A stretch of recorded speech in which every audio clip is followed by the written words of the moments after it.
Hello friends, I am सीवर मांडका from अरम इंस्टीट्यूट। आज इस वीडियो में जितने भी सी इंटर वाले स्टूडेंट हैं जो नवंबर में एग्जाम्स देने वाले हैं, उनके लिए सर जीएसटी की जो आरटीपी है वो अपन सॉल्व करेंगे।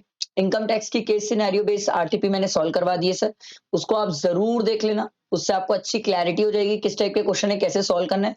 वैसे सेम जीएसटी की भी है, जीएसटी की भी आरटीपी और केस सिनेरियो बेस्ड क्वेश्चन जो है उसको कंप्लीट करते हैं। ठीक है, इसके बाद हमारा क्या बच जाएगा, ध्यान से सुनना। इसके बाद हमारा बच जाएगा इनकम टैक्स की आरटीपी के डिस्क्रिप्टिव क्वेश्चन बच जाएंगे। वो उसको मैं अलग से बना के बता दूंगा सर, उसको भी समझा दूंगा। ठीक है, तो अभी फोकस करो, ध्यान दो, बहुत इंपॉर्टेंट है, काम की चीज है सर। ठीक है, अच्छे क्वेश्चन से कुछ अमेंडमेंट से रिलेटेड कुछ क्वेश्चन है, तो अगर आप ध्यान दोगे तो आपका एग्जाम में बहुत काम आएगा। मैंने पहले ही बताया था सर, केस सिनेरियो बेस्ड पढ़ने का तरीका क्या होता है। कभी भी पहले केस सिनेरियो नहीं पढ़ा जाता है, नीचे आके सबसे पहले क्या करते हैं, अपन क्वेश्चंस पढ़ते हैं सर। तो क्वेश्चन में क्या बोला सर, सबसे पहले आपको एग्रीगेट टर्नओवर निकालना है। ओके, ठीक है। फिर आईटीसी से रिलेटेड क्वेश्चन है सर। ओके, फिर आईटीसी से रिलेटेड है फ्री सैंपल पे। ठीक है, उसके बाद सर वो कितना आईटीसी पे आईटीसी क्लेम कर सकता है ये पूछ रहा है सर आपसे, और कब तक क्लेम कर सकता है। ठीक है, कब तक आईटीसी क्लेम कर सकता है और वैल्यू ऑफ सप्लाई क्या है, इससे रिलेटेड क्वेश्चन है। ठीक है, चलो अब केस सिनेरियो पढ़ना चालू करते हैं। मैंने आपको पहले ही बताया था सर, अगर आप नीचे क्वेश्चन पढ़ के केस सिनेरियो पढ़ना स्टार्ट करते हो तो आप अपने एक माइंडसेट तैयार करते हो, अपने माइंड को एक प्रॉपर पाथ प्रोवाइड करते हो कि भाई तेरे को सोचना कैसे। अब जैसे देखो, मैंने पहला क्वेश्चन क्या पढ़ा, मैंने बोला भैया एग्रीगेट टर्नओवर ढूंढना है। तो चलो अब मेरा दिमाग क्या ढूंढेगा सर, कि मंथ ऑफ सितंबर में सर बाली बेल्स का टर्नओवर कितना है, एग्रीगेट टर्नओवर कितना है। ठीक है, चलो पढ़ना स्टार्ट करते हैं। Let's see question. Bali Bells Limited, here and after referred as Bali Bells, a private limited company registered in Chennai, Tamil Nadu, provide the following outward supply. लो भाई, एग्रीगेट टर्नओवर के लिए आपको आउटवर्ड सप्लाई दिया हुआ है इन the month of सितंबर। हमें इससे ही तो काम था sir. Intra state outward supply taxable और एग्जेम्प्ट दोनों दिया हुआ है। अब बात यह है कि वो ये चेक कर रहा है, कितने स्टूडेंट को ये पता है कि सर जब हम एग्रीगेट टर्नओवर देखते हैं तो टैक्सेबल और एग्जेम्प्ट दोनों देखते हैं। तो इस केस में सर जब आप इसका टर्नओवर निकालने जाओगे तो सर 40 प्लस 15 और 30 प्लस 10, तो ये टोटल कितना हो जाएगा, करना पड़ेगा। ये तो 70 हुआ, 70 प्लस 25, ये 95। सर 95 लाख का इसका क्या आ जाएगा, एग्रीगेट टर्नओवर आ जाएगा। सबसे पहले स्टार्टिंग में ये दिया हुआ है। चलो आगे भी और पढ़ लेते हैं, अगर कुछ दिया हुआ होता तो देखो। Bali Bells limited sold land for 2 crore excluding GST in the month of September. अब एक स्टूडेंट ने पूछा, सर क्या ये टर्नओवर में नहीं आएगा। नो, नो, ये टर्नओवर में नहीं आएगा सर, ये शेड्यूल 3 से वैसे ही बाहर है, ये टर्नओवर में आएगा ही नहीं सर। सेल ऑफ लैंड क्यों आएगा टर्नओवर पे, ये हम शेड्यूल 3 में कवर करते हैं और उसको मतलब शेड्यूल 3 में लिखते हैं नेगेटिव लिस्ट में, और वो वैसे ही बाहर है, सेल ऑफ लैंड। तो सर ये बाहर हो गया, इमोबल प्रॉपर्टी गुड्स की डेफिनेशन से बाहर है, ये आएगा ही नहीं एग्रीगेट टर्नओवर में। तो हमारा एग्रीगेट टर्नओवर कितना हो जाएगा, 95 लाख। इसके आगे भी मेरे ख्याल से देखते हैं। बाली बेल्स परचेज परचेज दिया हुआ है, तो इसके आगे टर्नओवर वाली कुछ बात नहीं है। तो हमारा टर्नओवर कितना हो जाएगा, आओ। एग्रीगेट टर्नओवर पूछा था 95 लाख, सिंपल। उसके बाद नेक्स्ट क्वेश्चन क्या दिया हुआ है, Bali Bells want to avail ITC on GST paid on the heavy steel machinery purchase in the September. मैंने आपको टेक्निक भी सिखाई थी सर, मैंने आपको टेक्निक भी सिखाई थी कैसे पहचानना कि कौन से क्वेश्चन का पोर्शन कहां तक रहेगा। अगर ये सब चीजें आप सीख रहे हो तो बहुत काम किए, नहीं सीख रहे हो तो आप अपने लिए एग्जाम में एफर्ट्स डबल कर दोगे sir. Which of the following statement is true in this regard. देखो सर, ये पूछ रहा है हैवी स्टील मशीनरी जो परचेज किया गया है उसके लिए आईटीसी ले पाएगा कि नहीं, और लेगा तो सर ये सब जो स्टेटमेंट्स दिए हुए हैं इनमें से कौन सा स्टेटमेंट ट्रू है। तो आओ सर पहले उस ट्रांजेक्शन को पढ़ते हैं, उसके बारे में पढ़ते हैं। देखो क्या लिखा हुआ है, Bali Bells purchase one heavy steel machinery in the month of September for 1 lakh excluding GST at the rate of 18%. Bali Bell capitalized the full value of the machinery along with GST paid on the same in the books of accounts and claimed depreciation on full value. ये गड़बड़ हो गया। हम section 16 पढ़ के आए हैं, वहां पर हमने ये बोला था सर कि अगर कोई एसेट की फुल वैल्यू पे अगर आपने डिप्रिसिएशन क्लेम कर लिया है तो आपको आईटीसी नहीं मिलती है। ठीक है, तो हमसे तो आईटीसी का ही पूछा ना। आ जाओ नीचे ऑप्शंस देखते हैं। पहला ऑप्शन है ITC on the machine can not be availed since the depreciation has been claimed on the GST paid on the machine. ये तो पहले ही ऑप्शन सही है। दूसरा तो हो ही नहीं सकता, तीसरा हो ही नहीं सकता, चौथा हो ही नहीं सकता। ठीक है, सिंपल पहला ऑप्शन, इजी क्वेश्चन। अगर एग्जाम में इतने इजी क्वेश्चन आ जाए जीएसटी के तो बच्चों की तो ऐश हो जाएगी सर। ठीक है, अगला देखो, whether Bali Bales can avail ITC on the pre-sample of the goods distributed in the month of October. इसको आगे बिना पढ़े चलो ऊपर पढ़ भी लेते हैं, ऐसा कोई इशू नहीं है। आओ ऊपर पढ़ते हैं क्या दिया हुआ है। Apart from this, Bali Wealth has a tax invoice 25th July of last financial year with respect to the inward supply of 50,000. The company has not availed the ITC on the said invoice yet. अभी तक company ने ITC avail नहीं किया। बोला ठीक है भाई, देख लेंगे उसको बाद में। Bali Wealth distributed some free sample of goods in the month of October to its customer to promote its sales. Sir अगर कोई भी चीज फ्री सैंपल के फॉर्म में दी जाती है तो सर क्या उसकी क्रेडिट मिलती है? नो। हम पढ़ के आए sir section 17 subsection 5 block credit, जहां पर ये बोलते हैं सर कोई भी फ्री सैंपल्स या फ्री में कोई भी चीज डिस्ट्रीब्यूट की गई है तो उसमें आउटवर्ड में टैक्स नहीं है, इसीलिए पीछे भी क्रेडिट नहीं मिलती है sir.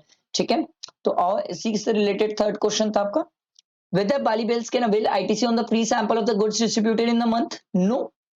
ITC on free sample is blocked under section 17(5) of the CGST Act 2017. Easy question. आगे आओ।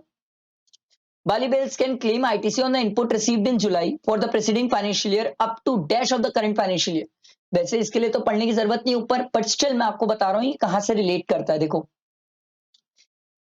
ये वाला पॉइंट पढ़े थे ना सर, लास्ट फाइनेंशियल ईयर के 25 जुलाई की इसकी इनवॉइस थी, टैक्स इनवॉइस, जिसकी इसने अभी तक क्रेडिट नहीं ली है। अगर याद हो तो हमने क्या पढ़ा है सर, क्रेडिट लेने का टाइम पीरियड क्या है sir, 30 November of the succeeding financial year और date of annual return.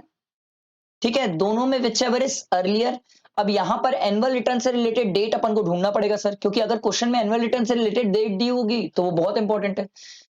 Bali Bells has not furnished its annual return. लो भाई, उसने तो एनुअल रिटर्न डाला ही नहीं है till the end of the November and will furnish in the month of December. सामने से बोल रहा है सर कि वो एनुअल रिटर्न दिसंबर में डालेगा, तो ऑब्वियस सी बात है सर लास्ट डेट क्या हो जाएगी, 30 नवंबर हो जाएगी। आओ सर, तो हमसे पूछा सर कि हम आईटीसी कब तक क्लेम कर सकते हैं, सिंपल सी बात है 30 नवंबर लास्ट डेट है सर, क्योंकि दिसंबर में तो एनुअल रिटर्न डालेगा। उसके बाद क्या बोला, compute the value of supply under section 15 of the CGST act 2017 made by Bali Bells in the month of November. आपसे पूछ रहा है सर वैल्यू ऑफ सप्लाई कितनी है, तो आओ सर ऊपर चलते हैं, क्वेश्चन में देखते हैं। देखो Bali Bells made a supply during November, details of the chart, देखो ये डिटेल्स दी हुई है। Base price of the product before TCS, वैसे भी टीसीएस कंपोनेंट को हम इंक्लूड नहीं करते हैं जीएसटी के लिए, तो sir 45,000। Tax collected at source, ये आता ही नहीं है सर, ये कभी नहीं आता। हमने इसको बोला था सर टीसीएस कभी कोई कॉस्ट का पार्ट बनता ही नहीं है सर, प्राइस का पार्ट बनेगा ही नहीं सर। ठीक है, it received a subsidy of 3500 from Bharat foundation private limited for the uses of green energy and the subsidy was linked to the unit of the energy saved, not aforesaid product। Product से related subsidy नहीं है sir, उस product को use करके जो energy save किया उससे related subsidy है सर। सर ये सब्सिडी तो रेवेन्यू नेचर की है सर, तो जब हम प्रोडक्ट के बेस प्राइस की बात कर रहे हैं, प्रोडक्ट के सप्लाई की प्राइस की बात कर रहे हैं, तो उस केस में इस सब्सिडी का कोई इंपैक्ट नहीं होगा। क्यों नहीं होगा, क्योंकि ये जो सब्सिडी है सर रेवेन्यू बेस्ड है, कैपिटल बेस्ड सब्सिडी नहीं है सर, प्रोडक्ट से रिलेटेड सब्सिडी नहीं है, तो प्रोडक्ट की प्राइस में कोई एडजस्टमेंट हुआ ही नहीं है। जब एडजस्टमेंट हुआ ही नहीं है तो आपको करने की क्या जरूरत है, तो सर प्राइस बेस प्राइस 45,000। और नीचे देख लेते कुछ दिया है क्या, नहीं, ये तो फिर टर्नओवर वाली बात दी हुई थी, नहीं। इसके बाद ये वाली जो बात दी हुई है ये आप ऐसे रीड कर सकते हो, assume that there is no outward or inward supply transaction aforesaid from the above transaction in the month of September, October, November, all the amount given above are exclusive of taxes unless otherwise specified। जब तक कुछ और ना बोलते सब चीजें बिना tax के। तो सर सिंपल सी बात है, वैल्यू ऑफ सप्लाई कितनी आ जाएगी, 45,000। सिंपल था, इजी था, बट ये वाला पॉइंट अच्छा था कि स्टूडेंट कई बार गलती कर सकता है सर, वो क्या करे, इसको अगर कैपिटल सब्सिडी मान ले तो क्या होता है, कोई भी स्टूडेंट क्या करता है, ये प्राइवेट से सब्सिडी मिली हुई है इसको ऐड कर लेता, ये गलती होने के स्कोप थे। बोल तो रहा है बेचारा नॉट अफोर्सेड प्रोडक्ट, प्रोडक्ट से रिलेटेड सब्सिडी नहीं है, तो मत करो ना एडजस्टमेंट, सिर्फ कितना लेना है 45,000 वैल्यू। आओ हमारा क्वेश्चन था value of supply, simple sir, आया समझ, 45,000 क्लियर। ये हमारे सर पांचों क्वेश्चंस कंप्लीट हुए। ठीक है, अब इसके बाद देखो क्वेश्चन नंबर 6, देखो क्वेश्चन, ये डिस्क्रिप्टिव क्वेश्चन है ना जीएसटी के। चिल लिमिटेड नाम भी तो देखो यार, chill limited Delhi, a registered supplier manufacturing machine has made a taxable supply of machinery during the month of March. It furnish the following details for each machinery supplied. एक machine से related आपको details दी हुई है, देखो भाई, list price of the machinery 10 lakh, ठीक है, subsidy receive from the central government for the supply of machinery to government school. Sir government से सब्सिडी मिलती है, कोई इशू नहीं है, बाकी इसके नीचे रिलेटेड कुछ ना कुछ तो नोट दिया ही होगा, वो हमारे काम का होगा। Subsidy receive from the NGO. Sir private की सब्सिडी अलाउड नहीं होती है, बट इससे रिलेटेड पहले नीचे नोट पढ़ना पड़ेगा, फिर ही कंक्लूड करूंगा मैं आगे। Tax levied by the municipal authority, ये सर प्राइस में इंक्लूड होता है, बट नीचे पहले इससे रिलेटेड कुछ नोट है तो देखना पड़ेगा। पैकिंग चार्जेस से रिलेटेड भी नोट देखना पड़ेगा। एडिशनल इंफॉर्मेशन देखो, the list price of the machine is after considering the two subsidy received. After है सर, तो देखो ये 10 लाख से तो हमें कोई दिक्कत नहीं है, ये तो 10 लाख क्या हो गया sir, list price of the machinery, ठीक है, ये हो गया लिस्ट प्राइस। अब जो गवर्नमेंट की सब्सिडी है, ठीक है, यहाँ पर गवर्नमेंट की सब्सिडी रिड्यूस होती है सर, बट जो प्राइवेट की सब्सिडी है वो रिड्यूस नहीं होती है। तो एनजीओ वाली जो सब्सिडी है 2 लाख रुपए, ये आपको ऐड करना पड़ जाएगा सर, ठीक है।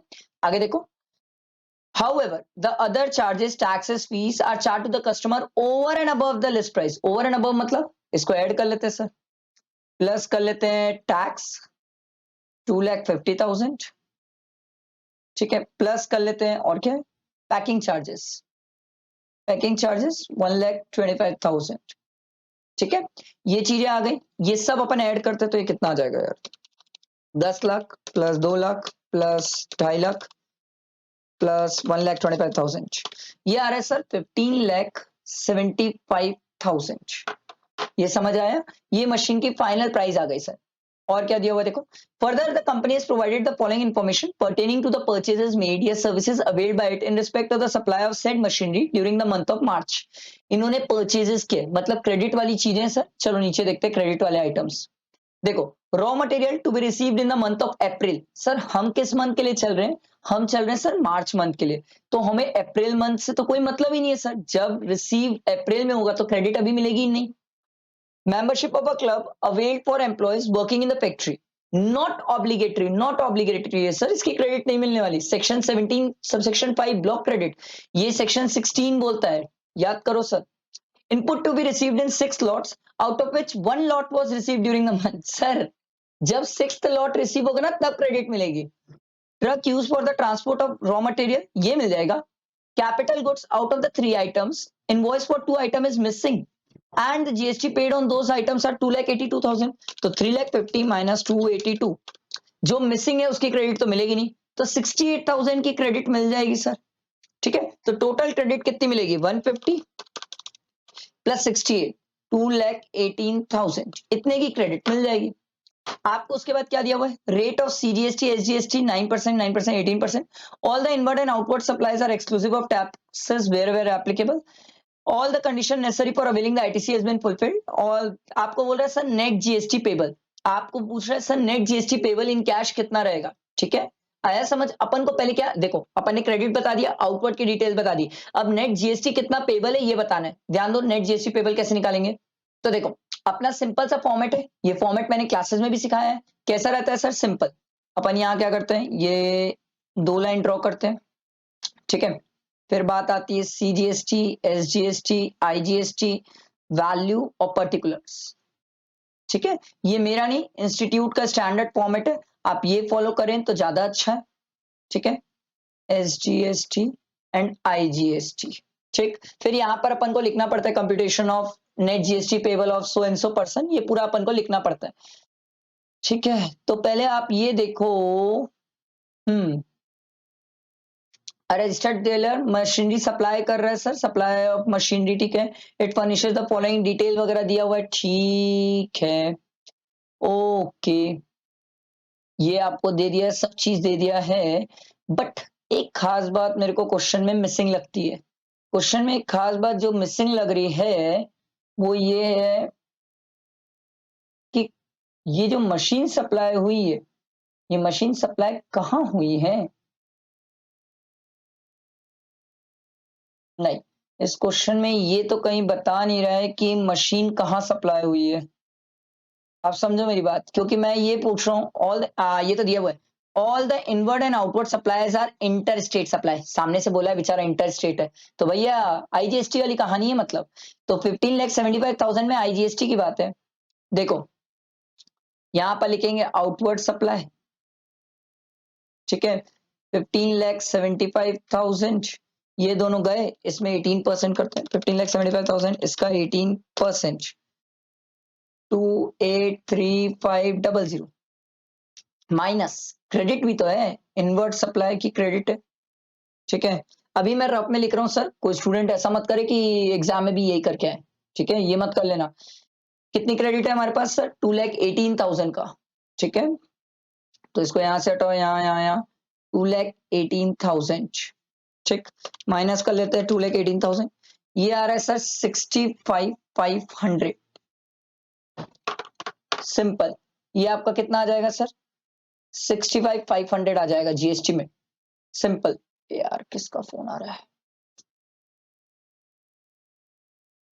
ठीक, ये समझ आया। ये अपना net GST payable, net GST payable in cash 65,500, एकदम सिंपल, मतलब एकदम प्यारा सा छोटा सा क्वेश्चन, इजी सा क्वेश्चन। एग्जाम में अगर जीएसटी के ऐसे क्वेश्चन आ जाए तो बच्चों की बल्ले बल्ले सर, गलती होने के स्कोप ही नहीं है। आई डोंट थिंक कि जीएसटी में कोई गलती करेगा भी, इस क्वेश्चन को देख के तो बिल्कुल भी नहीं लगता, ठीक है। अगला क्वेश्चन देखो, क्वेश्चन नंबर 7 क्या बोलता है? Eden Limited registered under GST and dealing in educational toys. Okay. Has an aggregate turnover of 18 crore in the preceding financial year. The tax consultant of Eden Limited advised it to issue e-invoices mandatory in the current financial year. However, Eden Limited is of the view that its aggregate turnover is less than threshold limit. Sir. E-invoicing की limit याद है? Sir हम पढ़ के आए 10 करोड़ है, amend हो गई है ना सर। तो जो स्टूडेंट पुराने पढ़े वो थोड़ा अलर्ट हो जाओ, 10 करोड़ लिमिट है, इसका तो 18 करोड़ है। आंख बंद करके सर इसको ई इनवॉइसिंग की रिक्वायरमेंट है, जो ये ईडन लिमिटेड बोल रहे हैं ये गलत बात बोल रहे हैं। Simple easy question. अगला देखो, a government department is registered under GST. Its aggregate turnover in the preceding financial year is 22 crore.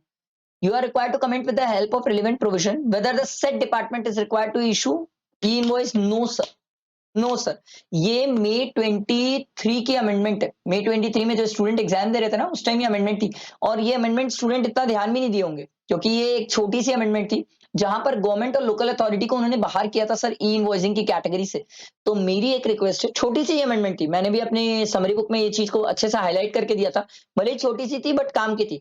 उस टाइम तो मई में पूछा नहीं, लो इससे तो रिलेटेड आरटीपी में क्वेश्चन भी दे दिया कि सर गवर्नमेंट डिपार्टमेंट के ऊपर ई इनवॉइसिंग की रिक्वायरमेंट नहीं है सर, भले उनका टर्नओवर 10 करोड़ से ऊपर एक्सीड कर रहा है, ठीक है। आगे देखो, अगला question, Batra limited a normal tax payer is winding up its business in Rajkot. अरे वाइंड अप कर रहा है अपना business. The tax consultant of Batra limited has suggested that Batra limited will have to file either the annual return और the final return. नहीं sir, अगर आप business अपना कैंसिल कर रहे हो at the time of voluntary cancellation of registration, तो sir ऐसा नहीं है कि आपको दोनों में से एक करना पड़ता है, एनुअल रिटर्न है फाइनल रिटर्न। फाइनल रिटर्न तो करना ही पड़ता है सर। फाइनल रिटर्न कब करते हैं sir? From the date of cancellation order या फिर 3 months from the date of cancellation, दोनों में विचएवर इज अर्लियर आपको फाइनल रिटर्न फाइल करना ही पड़ता है। दूसरा होता है annual return. Sir annual return भी फाइल करना कंपलसरी है, ऐसा नहीं है कि दोनों में से और चलता है सर। तो ये जो stand taken by tax consultant है ये गलत है, इसको दोनों फाइल करना पड़ेगा, एनुअल रिटर्न भी और फाइनल रिटर्न भी। आया समझ? ठीक है, आगे देखो 9 क्वेश्चन क्या बोलता है? Mr. Shamnath, a registered person, has caused movement of goods of the consignment value 50,000 exceeding 50,000 in relation to a supply and thus generated e-way bill. However, sir ये तो मेरी बुक का क्वेश्चन है, ये मेरी ही बुक का क्वेश्चन है। However, after generation of e-way bill, he found a mistake in the e-way bill and want to edit it. Sir e-way bill edit नहीं होता, ई-वे बिल एडिट नहीं होता सर। 24 आवर्स के अंदर आप उसको कैंसिल कर सकते हो, नया ई-वे बिल जनरेट कर सकते हो, बट ई-वे बिल एडिट नहीं होता है, ठीक है। ये तो मेरी बुक का क्वेश्चन है, सिंपल है। Examine the implication of GST on the payment of honorarium to the guest anchors. Sir ये मई 23 की जो अमेंडमेंट की क्लास लिया था मैंने, उसकी वीडियो भी डली हुई है सर, उसमें मैंने बताया था payment of honorarium to the guest anchors, इस पे पहले जीएसटी नहीं था सर। सरकार ने नोटिफिकेशन के थ्रू एकदम क्रिस्टल क्लियर किया कि ये जो पेमेंट कर रहे हो होनारियम का गेस्ट एंकर्स को, इस पे जीएसटी का इंप्लीकेशन अब है, तो सर ये जीएसटी लगेगा इसमें, ठीक है। प्लीज मेरी रिक्वेस्ट है ये जरूर देख के जाना। ये क्लैरिफिकेशन थी, मई 23 के लिए आई थी और उसी से रिलेटेड इन्होंने आरटीपी में क्वेश्चन दिया। मैंने पहले भी बोला था सर पूरे अमेंडमेंट मई में कवर नहीं हो पाते हैं, तो वो कुछ नवंबर के लिए रखते हैं, जो कुछ नवंबर के लिए रखते हैं वो ये है, ठीक है। तो जीएसटी का पार्ट तो बहुत सिंपल था, इजी था, मैंने पूरा कंप्लीट कराया, कवर किया। फिर भी अगर किसी को कोई डाउट हो, क्वेरी हो, कोई चीज नहीं समझ आ रही हो, बिंदास पूछ लेना। ठीक है, मैं जरूर रिप्लाई करूंगा। आप टेलीग्राम में कनेक्ट होकर मुझसे पूछ सकते हो, या फिर इसमें कमेंट करके भी पूछ सकते हो। ठीक है, चलो ध्यान रखना, फ्रेंड्स तक शेयर करना, चैनल को सब्सक्राइब करना, बेल आइकन प्रेस करना मत भूलना। ये तो अभी आरटीपी है, एमटीपी भी आएगी। ठीक है, चलो थैंक यू फ्रेंड्स।